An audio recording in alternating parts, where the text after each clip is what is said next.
Let's play Glass Road, 3 and 4 player variants. In this video, we'll walk through how to play Glass Road. Stop it at any time and follow along yourself. First, set up the building board. There's a 1 to 3 player side and a 4 player side. Notice that each row has a different color for process buildings, immediate buildings, and bonus buildings. For each building type, there are regular buildings and introductory buildings.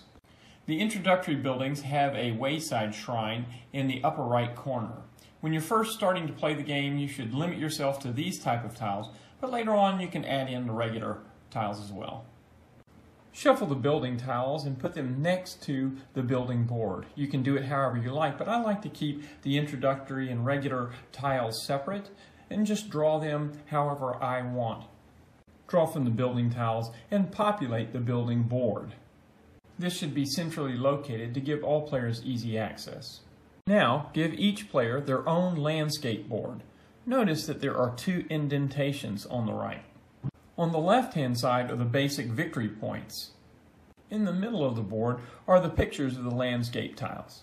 Each player should populate their own board with the appropriate landscape tiles. Place the board in front of each player. Place your production wheels to the left of the building board. See the instructions for how to construct your production wheels. As you set up the production wheels, notice that there's a colored triangle on each of the dials, a green one for the glass and a red one for brick. So set it so that the colored triangle is pointing straight up. Now populate the production wheels with the basic resources based upon the icons shown on the wheels. For all versions except for the solo version, choose a starting player at random and give them the starting player goblet. Then have each player select their own deck of specialist cards. Now you're ready to play, so let's walk through that.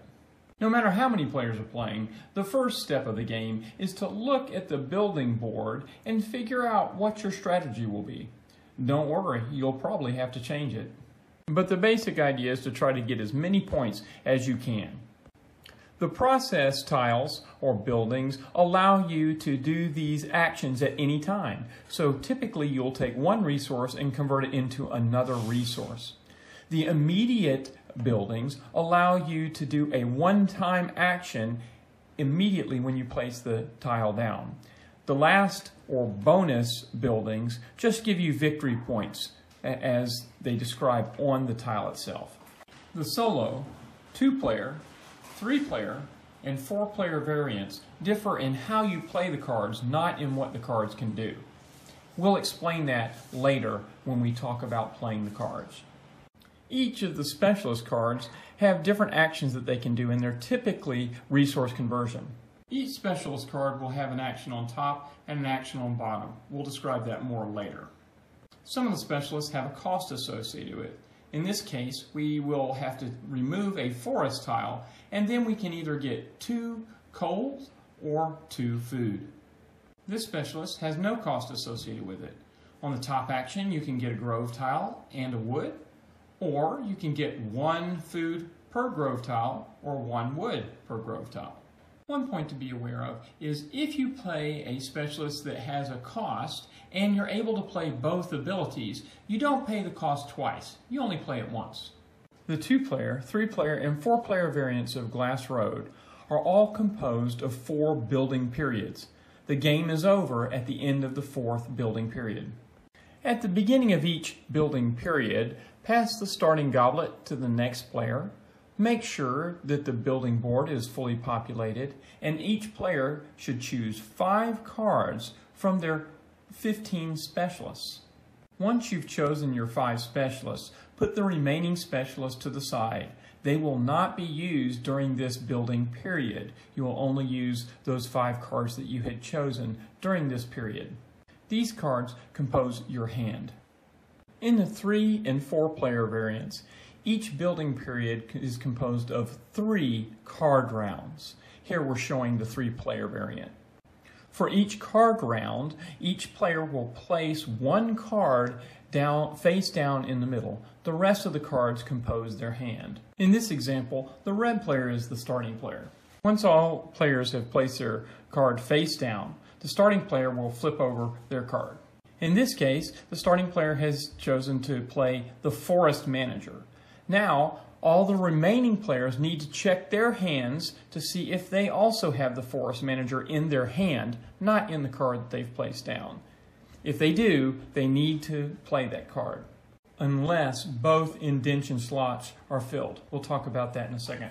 So now the green player will check their hand to see if they have Forest Manager. Since they do have the Forest Manager, they must play that card, and they place it in one of the indentation slots next to their landscape board. The yellow player doesn't have the Forest Manager in their hand, so they don't play that card. In this situation, the green player matched the red player. In this kind of situation, each player gets to play their ability, but they can only play one. They cannot play both abilities.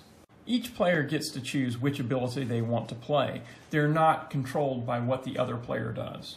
So the red player would resolve his specialist, and the green would resolve theirs. Since the red player is finished, they can move that card out of the way, but the green player leaves this card in the indentation space so that you know it's there. Now it's the green player's turn to flip over their card. They use the fuel collector, so both the yellow player and the red player need to check their hand to see if they have the fuel collector. In this case, the red player had the fuel collector in their hand, so they need to place it in their indentation spot. Once again, the green and the red players can each play one action or ability. Notice that even if you play a card, you could choose not to use the ability, but you do have to play the card. The only time you don't play the card is if both indentation spaces are filled. So now the green player removes their card since it's been played, and the yellow player turns over theirs. They have the Forest Manager. So even though red and green had played their Forest Manager before, the Forest Manager for the yellow player was face down, and they did not have to reveal that. You only have to reveal if the card is in your hand. So this is really valuable for the yellow player because they get to play both abilities. However, if you pay close attention, it's the green and the red players have already played two cards, but the yellow only gets to play one card in this round. So matching has both advantages and disadvantages. Now the yellow player can remove that card out of the way, and that ends the first round of the cards. On the second round, you do the same thing. Each of the players picks one of their specialists and places it face down. Now you reveal and resolve cards, starting with the starting player, again the red player. At the end of 3 rounds, you'll likely have cards remaining because you didn't match every time. And that's how you play the cards for each building period in the 3 and 4 player variants of Glass Road. At the end of each round, pass the starting player goblet to the next player in clockwise order. In the 3 player variant, you pass the starting player goblet to the player that has the fewest buildings on their board. If there's a tie, then you pass it in the clockwise order to the person that's tied. Next, repopulate the building board as appropriate. And that's the basics of how to play Glass Road. Of course, the fun is figuring out which buildings you want to build and which specialists to use. But at the very end, you just total up the points based upon what the building tiles say. I hope this video was helpful. Enjoy playing Glass Road.